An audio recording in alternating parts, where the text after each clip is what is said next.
Presiden Republik Indonesia yang ambil alih tanggung jawab. Jadi nggak usah ribut. Kita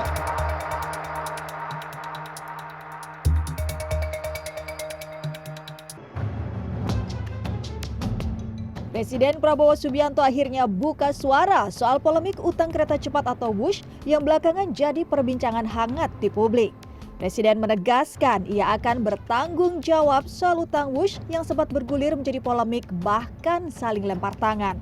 Presiden mengatakan ia telah mempelajari persoalan utang WUSH dan percaya diri masalah ini dapat diatasi pemerintah.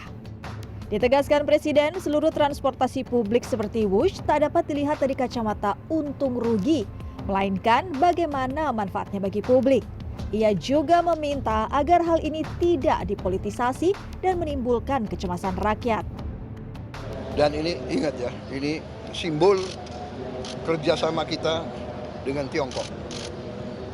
Jadi sudahlah, saya sudah katakan. Presiden Republik Indonesia yang ambil alih tanggung jawab. Jadi nggak usah ribut. Kita mampu dan kita kuat. Duitnya ada. Duit yang tadinya dikorupsi saya hemat. Nggak saya kasih kesempatan. Jadi saudara saya minta bantu saya semua. Ya. Sebelumnya, Menko Bidang Infrastruktur dan Pembangunan Kewilayahan Agus Harimurti Yudhoyono menegaskan pemerintah menyiapkan langkah restrukturisasi keuangan proyek kereta cepat Jakarta-Bandung WUSH. Anggaran pendapatan dan belanja negara atau APBN kemungkinan akan menjadi bagian dalam skema pembiayaan.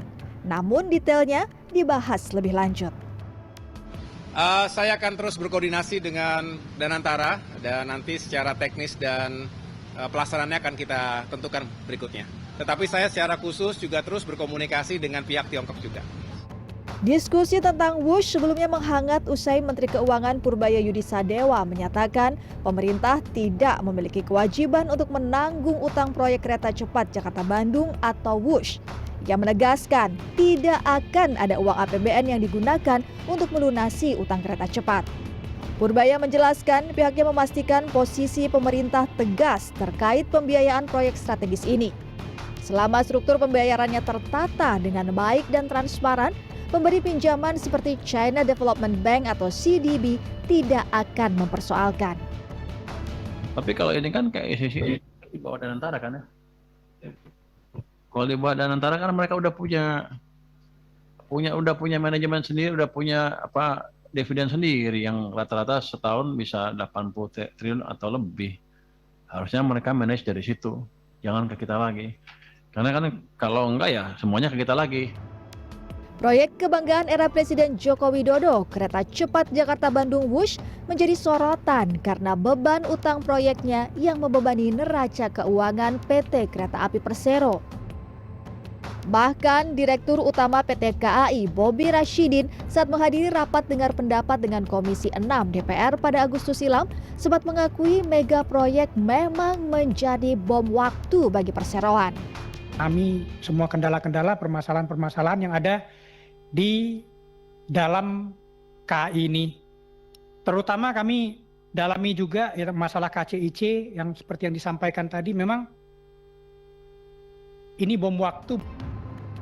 Berdasarkan laporan keuangan WUSH tahunan di tahun 2022, biaya investasi awal kereta cepat WUSH sebesar 99,82 triliun rupiah, lalu membengkak nyaris 20 triliun menjadi total 119,79 triliun rupiah. Menyoal membengkaknya utang kereta cepat WUSH sudah diduga banyak. Salah satunya pengamat kebijakan publik sekaligus ahli transportasi Agus Pambagio. Dalam dialog head-to-head with Elvira baru-baru ini, Agus menyebut dirinya sudah mengingatkan Presiden Joko Widodo saat menjabat terkait betapa mahalnya biaya pembangunan kereta cepat WUSH relasi Jakarta-Bandung. Iya, beliau tanya, Mas Agus setuju tidak kalau bangsa yang maju itu menguasai teknologi tinggi? Saya bilang iya. Ya itu saya ambil, pakai kereta cepat kan ada bantuan dari Cina. Oke. Itu kurang lebih lah ya, saya pastinya. Oke, saat memberikan masukan? Ya saya beri masukan bahwa itu tidak mahal, tidak bisa. Tenang aja, pasti bisa. Ya sudah.